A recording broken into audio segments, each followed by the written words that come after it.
was actually a really busy meeting for more. It was actually a really busy morning for meetings, not a meeting for mornings. Hey guys, like I said, I finally want to do a usual, regular old day in the life of a process controls engineer or a manufacturing engineer. I work in the aerospace industry here in Utah, and I'm excited to talk about what I'll be doing today. Just looking at my calendar this morning, I drive in and I get to work by 6 o'clock. We have a couple of meetings discussing big events for our production schedule next week. So before that, we always have meetings about facilities, are they ready, tools, hardware, software, making sure that everything is ready to go and everyone's on the same page.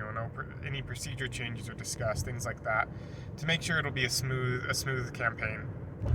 I also have a pretty exciting and important meeting with an outside contractor for some new facilities we're going to be building. And so I'll be giving my perspective from the controls team on the new facilities and what we need to have there. We've already had internal meetings about this, but this will be the first discussion going over PNIDs and some of the specific subsystems that are necessary to build these new manufacturing facilities. The afternoon is pretty open, so I'm going to have to do some system maintenance, reboots and things like that to keep them running properly. And also continue working on some software changes that I've been in process trying to keep track of and working on down in our development lab, so that I can deploy them when I've got a window between campaigns in the future. So I'll check in several times throughout the day today to give you an update, and I'm excited to show you a regular day, not just the late night ones that I've done so far. So we'll see you here in a little bit. So this morning I had several meetings. It was actually a really busy meeting for more. It was actually a really busy morning for meetings, not a meeting for mornings. But we had a couple of what we call at my company PORs, process operability reviews, and that's basically saying, hey, we need to check out all the things we might need for this production run in a few days to a week. And so my responsibility as the process controls engineer is to make sure that all the software and sort of related instrumentation is prepared, inform people of any changes to the software, especially if that will also lead to a procedural change. And make sure everybody's on board with that. It should have already gone through an approval process, but this is just one last tabletop to let everybody know what's going on. So we had one of those each for a couple production runs coming up next week, or what we call campaigns. And then I also had a meeting with an outside contractor. We're going to be doing some pretty extensive expansion and facilitization. And so we're using an outside contractor for doing the building design, the drawings. So we're giving them current drawings, and we're sort of helping them understand what we want to do differently, lessons learned from the facilities we built 40 years ago, and are expanding now. But meeting with them means that we need to make sure we're really on the same page, because they're not exactly familiar with our process, not exactly familiar with the layout of our plant, with our production our production schedule and capacity. So that was an interesting meeting to be able to sit in with them and see what kinds of questions they have coming from the outside, and make sure it's going to be a successful project. So now I am going to head up the hill. Well, we call it the hill. Head to the other side of the plant. We've got the plant on two sides of the road, and I'm going to be checking out some performance data. We do these checks every 2 to 3 months on our different production environments to make sure that they're running within capacity. We compare the data against the last several runs, and then also just sort of see how everything's running, because our processes from beginning to end do take several weeks. So unfortunately, I'm not allowed to show you anything inside the building as a contractor or subcontractor, especially for government projects, but also for commercial projects. Then things have to be kept secret or locked down. But I'm in the parking lot. Anybody can drive in here. The parking lot is actually not within the security limits. So, anyone who wanted to could come to Salt Lake and come drive on this parking lot and look at the plant from the parking lot. So video here is fine. I just got called because a Let's see. Don't bonk my head. One of the tests we run, so not the one I mentioned earlier, the one we mentioned earlier is what we call a performance test. The test they're having issues with the logic now is what's called an interlock. And so in the controls world, or engineering world, an interlock is something that triggers either through software or through what they call a hardwired interlock. So that's where you've got settings and electrical signals that are just like a sensor in the field will trip and send the signal to trip directly to the device. It doesn't go through the software. But interlocks are basically things that say, we're going to shut down a quick... Yeah.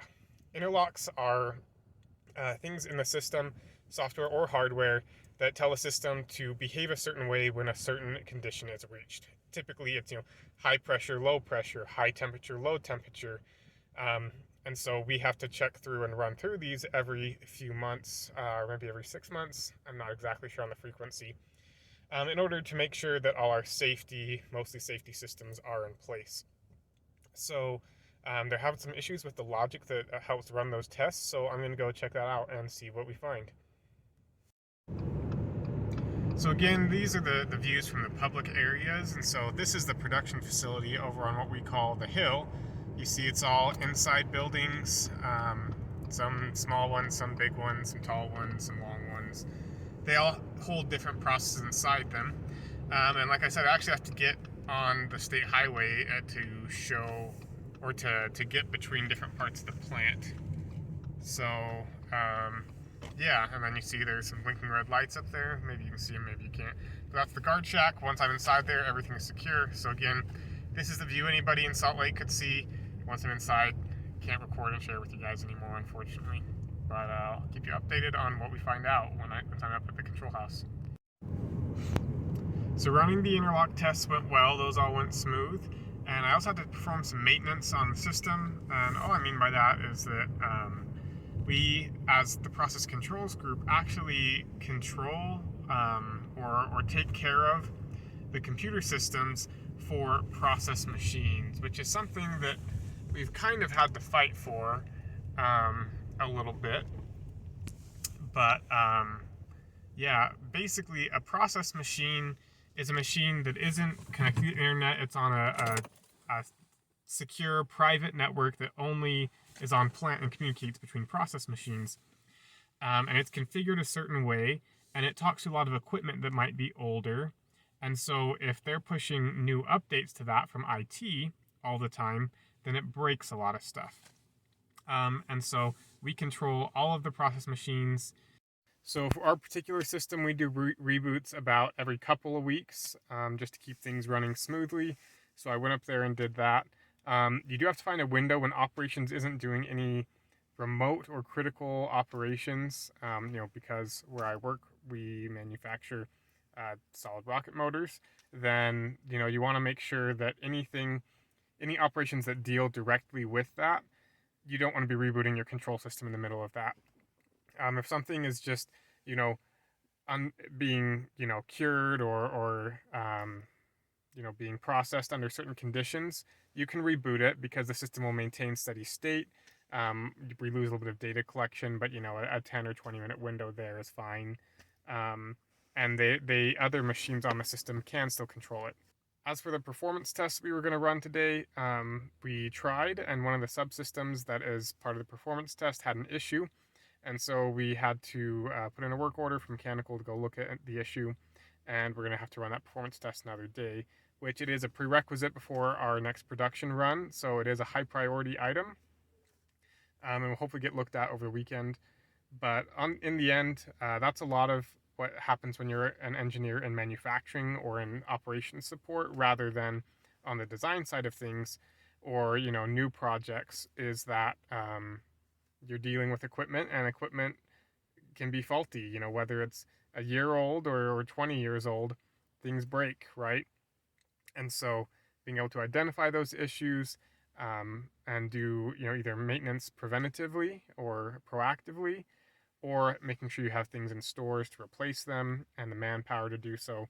It's all part of the juggling act that I as an engineer don't deal with, but plant-wide operations deals with, is how do we make the plant run well, and how do we have enough maintenance staff to keep it running, but also, maintain cost and wise budgets.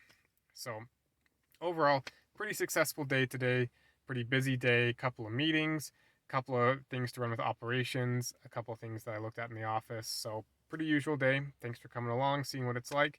And if you have any questions at all about manufacturing engineering or process control specifically about my chemical engineering background, please let me know and I will answer in the comments or make a whole video about it if it's a really interesting topic that I think a lot of people would want to know about. So thanks, and we'll see you around.